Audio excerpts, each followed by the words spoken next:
Assalamu alaikum wa rahmatullahi ta'ala wa barakatuh. Mes chers frères en islam, assalamu alaikum. Nous voilà encore pour une nouvelle leçon pendant ce mois béni de Ramadan.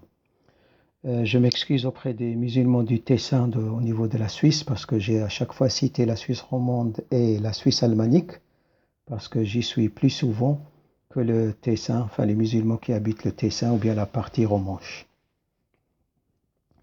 الحمد لله وكفى وسلام على عباده الذين اصطفى. الحمد لله الواحد الأحد الفرد الصمد الذي لم يلد ولم يولد ولم يكن له كفوا أحد. والصلاة والسلام على سيدنا وحبيبنا وعظيمنا وقائدنا وقرة أعيننا محمد من بعثه الله رحمة للعالمين مبشرا ونذيرا وداعيا إلى الله بإذنه وسراجا منيرا فهدى الله به الأمة وكشف به عنها الغمة فجزاه الله عنا خير ما جزى نبيا من أنبيائه وأشهد أن لا إله إلا الله الملك الحق المبين وأشهد أن سيدنا محمدًا رسول الله الصادق الوعد الأمين صلوات ربي وسلامه على محمد النبي الأمي وعلى آله وصحابته الطيبين الطاهرين. قال الله تعالى بعد أعوذ بالله من الشيطان الرجيم وأن تصوموا خير لكم إن كنتم تعلمون. Ce qui signifie mais que vous jeûniez vaudra mieux pour vous si vous saviez. Aujourd'hui, même les non-musulmans commencent à parler du jeûne et des bienfaits sur le corps humain. قال الله تعالى أيضا شهر رمضان الذي أنزل فيه القرآن هدى للناس وبينات من الهدى والفرقان فمن شهد منكم الشهر فليصمه.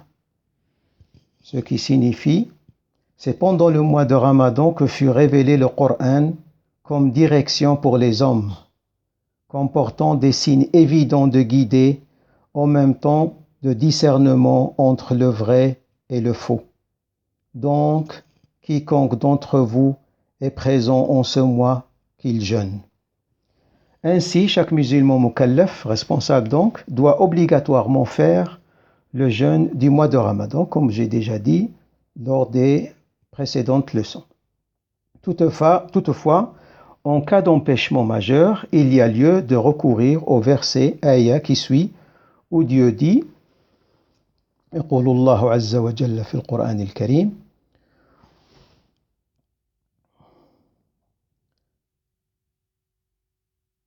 ومن كان مريضا أو على سفر فعدة من أيام أخر يريد الله بكم اليسر ولا يريد بكم العسر. Ce qui signifie, celui qui est malade ou en voyage jeûnera plus tard un nombre égal d'autres jours. C'est la facilité que Dieu vous a prescrite et non la difficulté. Donc il y a une question par rapport aux leçons précédentes concernant les gens qui sont malades. Donc quelqu'un qui est malade ou quelqu'un qui est en voyage a la possibilité de ne pas jeûner et de rattraper après la fête de l'Eid al-Fitr. Donc Dieu par sa clémence a fait que quand arrive le Ramadan, les portes du ciel s'ouvrent, celles de l'enfer se ferment et les démons sont mis au fer. C'est dire que ce mois est béni. Chacun de nous devra donc faire preuve d'une patience empreinte de générosité et d'indulgence, en se rappelant que Dieu a dit, قال الله تعالى ولمن صبر وغفر إن ذلك لمن عزم الأمور. Celui qui se montre patient, donc ce qui signifie, celui qui se montre patient et pardonne, c'est certainement là une marque de caractère. Donc là, on voit que, subhanallah, le bon caractère, parmi les caractéristiques du bon caractère, c'est l'indulgence, la patience, le bon comportement et la douceur, comme j'ai déjà dit lors de la précédente leçon.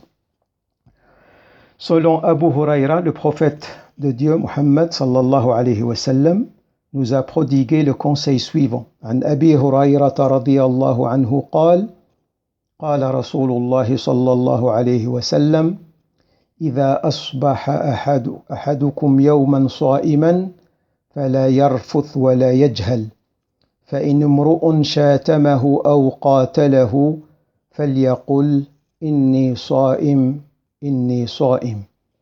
Quand ce qui signifie donc cette tradition rawahu Muslim fi sahih.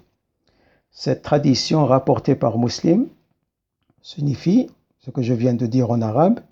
Quand l'un de vous jeûne, qui s'abstient de dire des grossièretés et d'élever la voix. Si quelqu'un l'injure ou l'attaque, qui se contente de dire « je jeûne, je jeûne ». Donc comme d'habitude, en parlant de Ramadan, je rajoute des choses qui font bien au cœur et qui font partie de notre religion.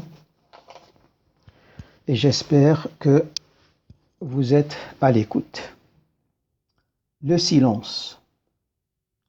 Parmi les vertus en islam, il y a le fait de peu parler ou de ne pas parler que pour dire du bien. Il est en effet conseillé d'adopter le silence, car trop parler mène souvent au mal. L'islam incite donc le musulman à maîtriser sa langue pour ne dire que du bien ou pour garder le silence. Certains savants ont dit, si la parole est d'argent, le silence est, je vous laisse deviner, est d'or. Si la parole est d'argent, le silence est d'or. D'ailleurs, ce n'est pas pour rien qu'on a deux oreilles et une bouche.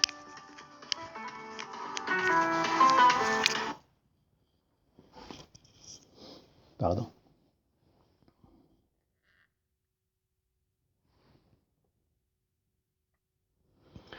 Donc je continue.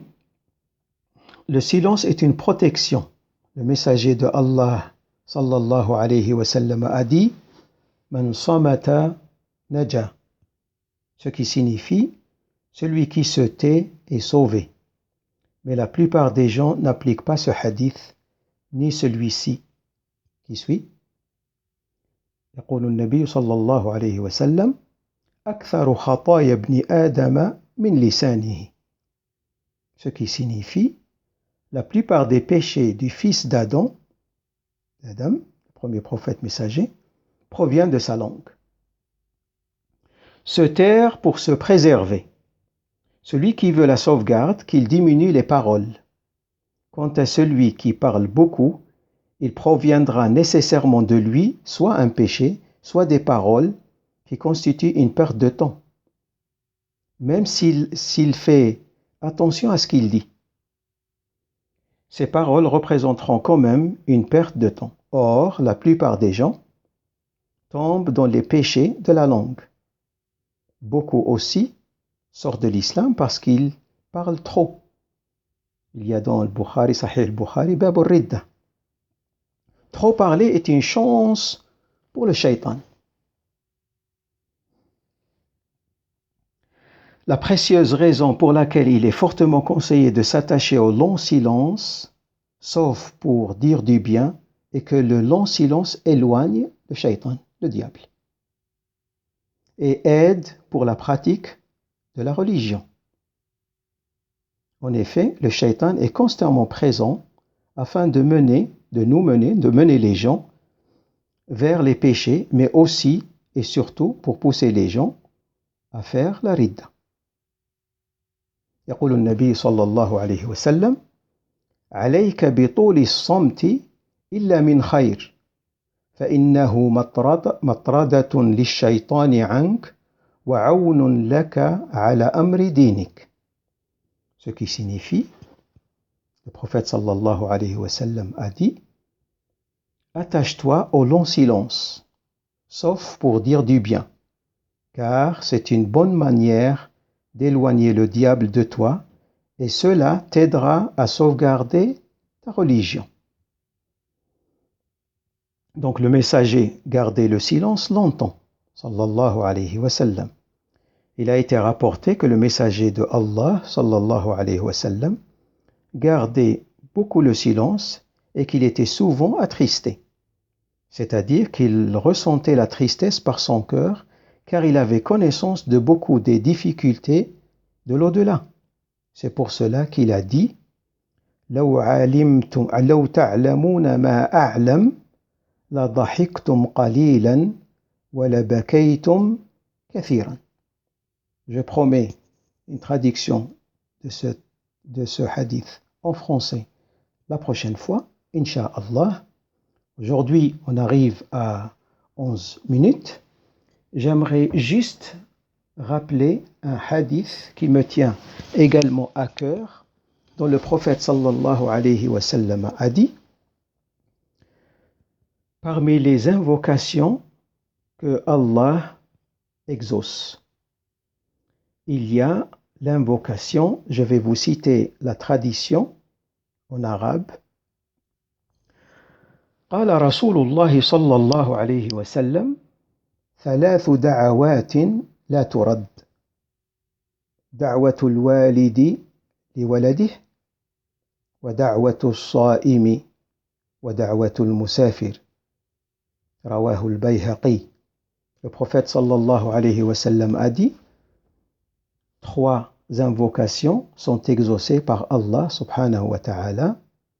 L'invocation du papa envers son fils, l'invocation de celui qui jeûne et l'invocation de celui qui est en voyage. C'est pour ça que les musulmans, quand ils font un voyage ou bien vont à la Mecque, on leur demande toujours de nous faire des invocations.